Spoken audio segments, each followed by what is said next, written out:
দূর আমি তো রোজা ভাঙবে আমার এই দেশের মানুষ সব খাই ল্যাংডা ব্যাংডা আডে কে রোজার মাসটা একটু ডাইকা আবার ডাইনে চাইলেও আমার রোজা থাকবে না, বাই চাইলেও আমার রোজা থাকবে না, যেদিকে চাই সেদিকে অর্ধ উলঙ্গ মাথা দিয়ে এসি আমি চোখ বুঝছি আপনি সোজা চোখ বুঝছি এটা তুমি এত আমার ইমানও থাকবে আমার রোজাও থাকবে।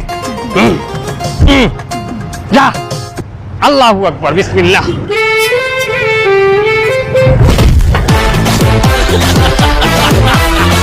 বন্ধু এই বন্ধু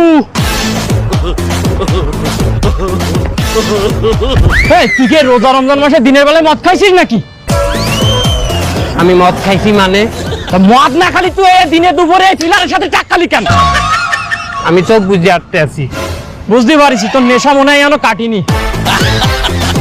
তোর জামি জমি কিন্তু আমি ফাড়াই খেলাম, আমি বেন্যে রাইতে সেহেরি খাইতে পেট সম রোজাটা রাখছি। আমি নেশা করছি মানে তা তুই যদি রোজায় রাখিস তা তুই দিনে দুপুরে চোখ বুঝে হাঁটতেছিস কেন? চতুর্দিকে অর্ধ উলঙ্গ মাতারি দিয়ে আটতে আছে, কেউ হাফ প্যান্ট পরে দিয়ে আটতে আছে, কেউ বা আডুর উপরে কাপড় পরে দিয়ে আটতে আছে। এগুলো দেখলে আমার রোজা থাকবে, এগুলো দেখলে আমার ইমান থাকবে।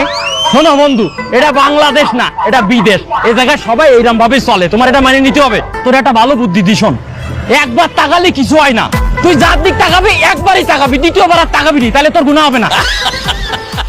আলাপ গল্প আমার অফিস পর্যন্ত যাইতে প্রায় 2000 উলঙ্গ মাতারি আমি দেখবো, তা 2000 উলঙ্গ মাতারি দেখলে আমার রোজাটা থাকবে? এটা বিদেশ, তুমি বাংলাদেশের মতো চিন্তা করলে হবে না। আমি অত শত বুঝি না ভাই, আমি চোখ বুঝি আর তুইও চোখ বুঝি আর ইমান থাকবে, রোজাটা থাকবে, ভাঙবে না রোজা। লাভ নেই বন্ধু। ওরে বাবা, তুই তো রাজমিস্ত্রির কাজ করিস, যাই সুন্দর করে কাজ বাজ করবি, কোনো মায়া মানুষ নেই, কোনো সমস্যা নেই। কিন্তু আমি তো চাকরি করি রেস্টুরেন্টে, যাবো তাহলে খাবার সার্ভিস করতে যাবো, প্রতি টেবিলে দেখবো মাতারি বসা, কারো পোশাক আছে কারো পোশাক নেই, এখন আমি কি করবো তুই আমারে কয়া।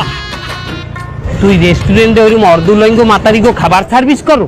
হয় এবার তোর ইনকাম কি হালাল হইবে? রিজিকের তাড়নায় কেউ যদি গুনাহ করে সেই গুনাহে পাপ হয় না। এ কেডা কইলি এই কথাটা? এমে আসো মনি, এমে আসো।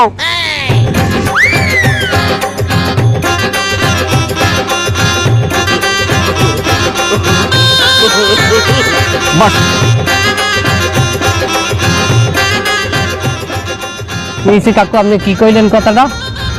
রিজিকের তাড়নায় কেউ যদি গুনাহ করে সেই গুনাহে পাপ হয় না।